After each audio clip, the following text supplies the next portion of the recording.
В России не первый раз пытаются ввести запрет пользоваться подросткам интернетом. Я напомню, из таких совершенно безумных предложений, это предложение Симонян было полушуточное, вообще ядерную бомбу взорвать над Сибирью, чтобы спасти детей от соцсетей. Ну, в общем, ладно, Симонян не будем трогать, но сам факт работы в этом направлении, он ведется. И вот очередная новость. Запретить доступ к соцсетям подросткам до 14 лет предложили в России в очередной раз.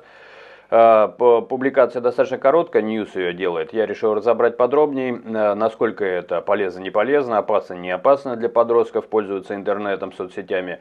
И какие примеры есть в других странах, тем более, что здесь есть отсылка, мол, к опыту и негативному. Но давайте пройдемся уже подробнее. Не забудьте подписаться, пишите, что думаете, распространяйте информацию, собственно говоря, поддерживайте таким образом канал. А я для вас стараюсь разбирать те или иные факты и события.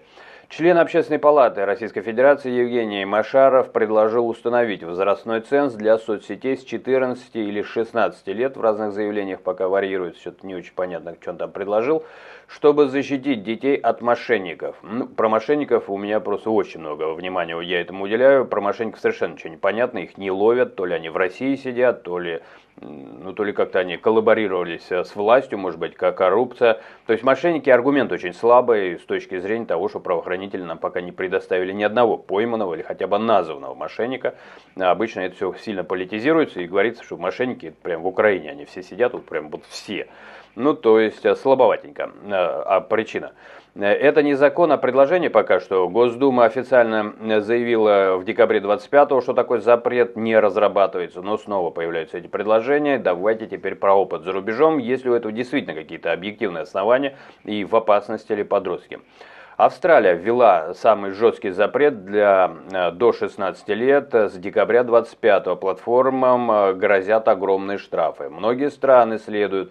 Франция, Дания, Польша, Словения обсуждают или вводят запреты для 14, 15, 16-летних. Так что это не на пустом месте, надо отдать должное. То есть на Дикий Запад явно Госдума ориентируется. Дети легко обходят, скажем так, каков эффект. То есть вводить-то это полдела, но то есть, к чему это приводит? Дети, для начала, они очень легко обходят эти блокировки через VPN, аккаунты родителей, старших или сторонние сервисы. В Австралии через несколько месяцев более 60% подростков от 12 до 15 лет все равно имеют доступ хотя бы к одной платформе, полных гарантий нет, как и сказано, собственно говоря, в новости. И вот у меня есть точка зрения, я решил ее тоже попытаться разобрать фактами и примерами, то, что если вы обрезаете подросткам, детям практически, до 14 лет возможность использовать социальные сети, то есть современный цифровой мир, то вы им обрезаете кругозор, способность, то есть цифровую грамотность снижаете, и в дальнейшем, когда они вырастут, то в IT каких-нибудь сферах, где люди зарабатывают миллионы долларов, у них будет шанс только работать там уборщиками, потому что они уже будут всегда отставать от своих сверстников, которые познавали этот мир, просто жили в нем и пользовались, как воздухом дышали, то есть хорошо в нем ориентируются.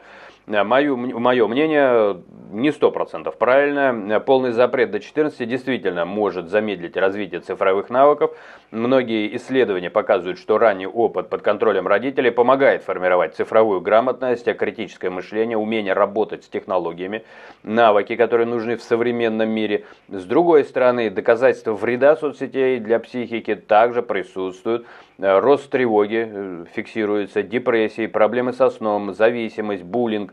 Полный бан защищает от этого, но не учит пользоваться интернетом. Вот тут, видите, у медали две стороны. То есть вот как выбрать, что хуже или лучше. Российские СМИ не врут, то есть можно сказать.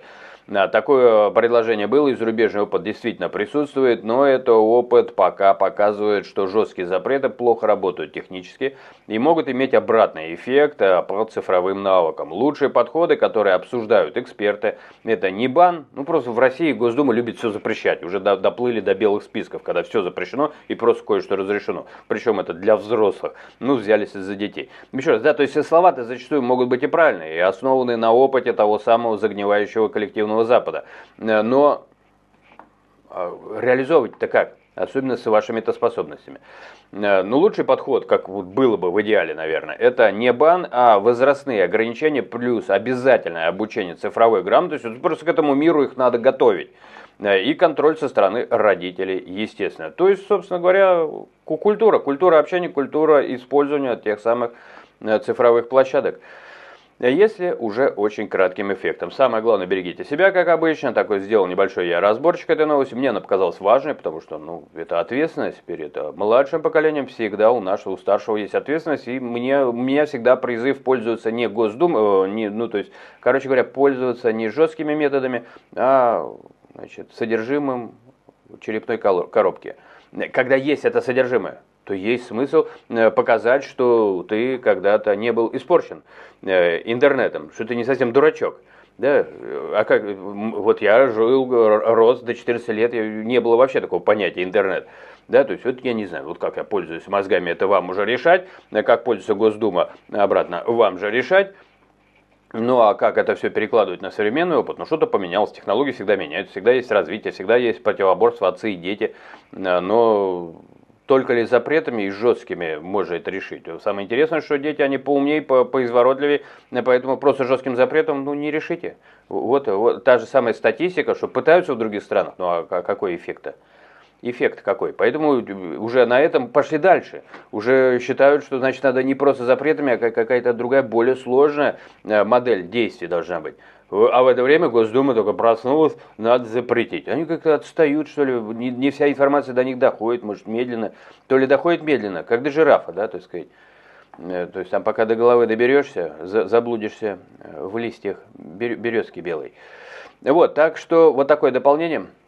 Процветания вам, близким вашим, и молодым, и всяким, и используйте то самое серое вещество, которое в Госдуме может быть и не такое уж серое, да, но мы давайте дополним его немножко своим. Хочется надеяться, серым.